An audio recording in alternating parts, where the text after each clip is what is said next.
Rohim, hari ini kita mau belajar sedikit mengenai data mining yang menggunakan software R. Nantinya ketika mau menggunakan software ini ada perlu install, dan untuk menginstalnya itu nanti kita akan menggunakan dua installer. Yang pertama installer untuk R package-nya, ini adalah paket dari modul-modulnya, termasuk nanti tampilan bukan tampilan ya, lebih ke arah bagian dari pengolahannya seperti itu kalau R package-nya. Jadi ini nanti ada berisi set paket-paket yang bisa digunakan untuk mengolah data. Kemudian yang kedua itu adalah RStudio. Nah, di sini RStudio ini itu nantinya digunakan nanti sebagai tampilan untuk menggunakan R. Jadi ketika nanti ada mau pakai R itu semua lewat RStudio seperti itu. Nah, kita masuk dulu ke yang installer pertama yaitu R package. Nanti masuk aja ke link ini, ke link halaman ini, kemudian nanti akan muncul halaman yang seperti ini nantinya. Kemudian silakan nanti ambil ini, download R versi yang ini terbaru untuk Oktober 2020 tuh, ini yang 4.0.3 untuk Windows. Nanti kalau Anda pakai Mac nanti ada sedia lagi linknya, saya sediakan di modul nantinya seperti itu. Ini silakan di-install nantinya, di-download dulu. Setelah ada download nantinya itu akan keluar layar untuk penyimpanannya. Nah, mau simpan di mana? Kalau udah disimpan nanti silakan disimpan. Ini saya karena udah punya, saya nggak simpan ya. Seperti itu, silakan download yang ini pertama dulu, kemudian baru download yang kedua yaitu RStudio. Nanti silakan masuk ke sini.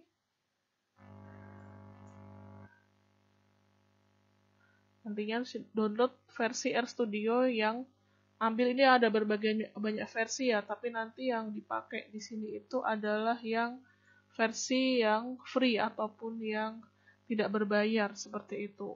Oke, Mak. Nah, nanti di sini silakan, ada berbagai versi nantinya.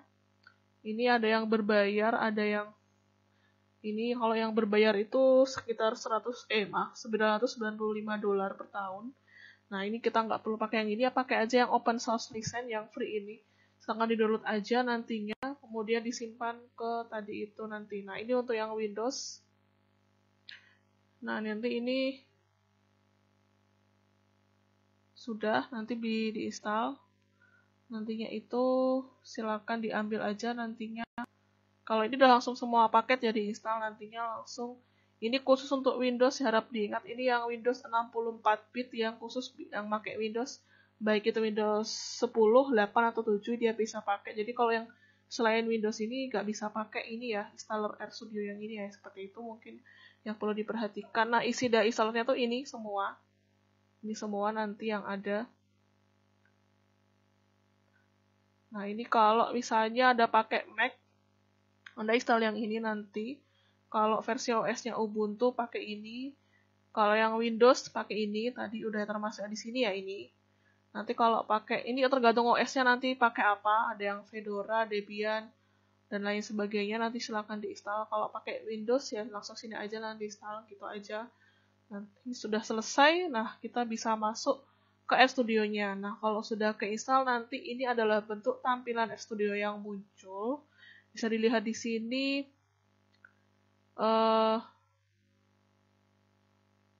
Ada 4 kotak ya. Ini kotak yang pertama sebelah kiri.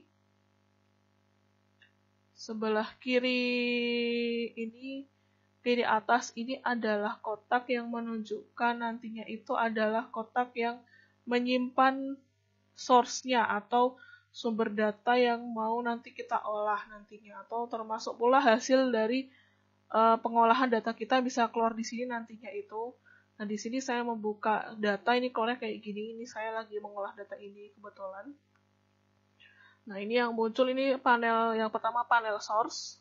Kemudian yang kedua adalah yang di sebelah kanan atas. Ini adalah panel yang disebut sebagai panel, ada 3 ya. Panel environment, panel history. Ini adalah yang sudah pernah saya lakukan, sama connection.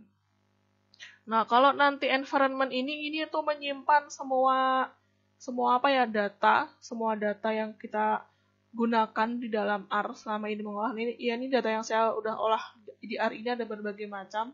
Selain data dia juga menyimpan value juga. Nah, menyimpan value. Nah, bedanya apa? Kalau data itu kan data mentah ya, data mentah yang mau saya olah. Kalau value itu adalah nilai dari pengolahan apa namanya beberapa variabel yang saya gunakan ketika dalam proses pengolahan data kayak gitu. Nah, ini adalah beberapa value yang saya pakai. Kemudian nanti uh, coding yang pernah saya pakai sebelum itu akan masuk ke panel history ini. Jadi ketika saya mengolah seperti itu nanti ini akan masuk ke sini semua ke panel history tersimpan di sini. Kemudian nanti ada panel connection, ini adalah nanti sepertinya sih ke arah ini ya. Oh ya, saya ingatkan nanti kalau mau menggunakan RStudio ini jangan lupa bahwa nanti Anda harus terhubung sama internet ya. Anda harus terhubung sama internet, akses harus terhubung. Kenapa? Karena nanti ini semua pengolahannya secara online, ke offline ya. Kalau aplikasi yang lain kayak SPSS ataupun mungkin yang pernah Anda gunakan di klien itu kan itu offline, dalam artian nggak harus terhubung ke internet bisa. Tapi kalau menggunakan R nantinya itu lewat RStudio ini semuanya harus terhubung sama internet, harus connected ya, tidak boleh disconnect, harus connected dan kalau bisa ini terhubung ke sini itu yang perlu saya ingatkan. Kemudian setelah panel yang ini, panel kanan bawah, kanan atas, di kiri bawah tuh ada panel disebut sebagai konsol. Nah, di panel konsol ini adalah tempat kita nantinya untuk mengcoding semua apa namanya ya, pemrograman yang dibutuhkan nantinya itu. Misalnya saya mau ngelihat data yang saya punya, misalnya aja. Nah, itu saya bisa pakai ini.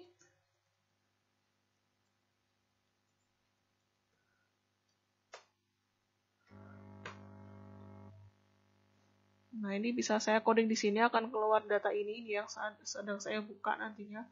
Kemudian ini panel untuk mengcodingnya, kalau ya kayak di Delphi dulu juga ya, seperti kayak mengcoding kayak gitu. Kemudian sama yang terakhir di kanan bawah ini adalah panel, ada 5 panel, ada panel files, ini adalah panel yang nanti mengambil apa namanya ya, tempat DC nantinya itu, tempat menyimpan Anda data itu kayak gimana di sini nanti. Kemudian ada panel plots. Nah, panel plots ini itu nanti adalah mengeluarkan, di sini saya nggak ngolah apa-apa ya, jadi nggak keluar. Ini untuk mengeluarkan visualisasi dari hasil pengolahan dari konsol nanti yang seperti itu di plots ini. Misal saya pengen bikin histogram nanti ya, ini akan keluar di sini nanti. Kemudian misalnya saya mau bikin cabang di pohon keputusan, akan keluar di sini nantinya. Kemudian ada panel package, ini adalah menyimpan semua paket-paket modul yang pernah saya gunakan di sini itu. Ini sepertinya lagi loading ya, saya tuh udah beberapa menginstal, ada beberapa modul banyak nih, sepertinya masih loading, nggak kelihatan. Nanti kalau udah ada akan terlihat. Nah, ini kelihatan nantinya keluar ini yang pernah saya install di sini, macam-macam, udah banyak. Tapi kalau belum nanti masih kosong di sini kayak gitu.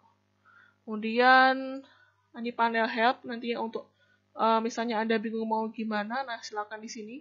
Misalnya bingung sama modul apa, nah itu nanti bisa cari di sini nanti. Kemudian modul panel viewer nanti ini untuk saya lupa sepertinya untuk melihat apa gitu, tapi nanti ini jarang dipakai juga. Biasanya tuh yang sering dipakai tuh yang panel file sama plot nantinya, itu yang sering dipakai. Panel yang lainnya itu biasanya apa namanya tidak dipakai. Oke, sampai sini dulu mungkin.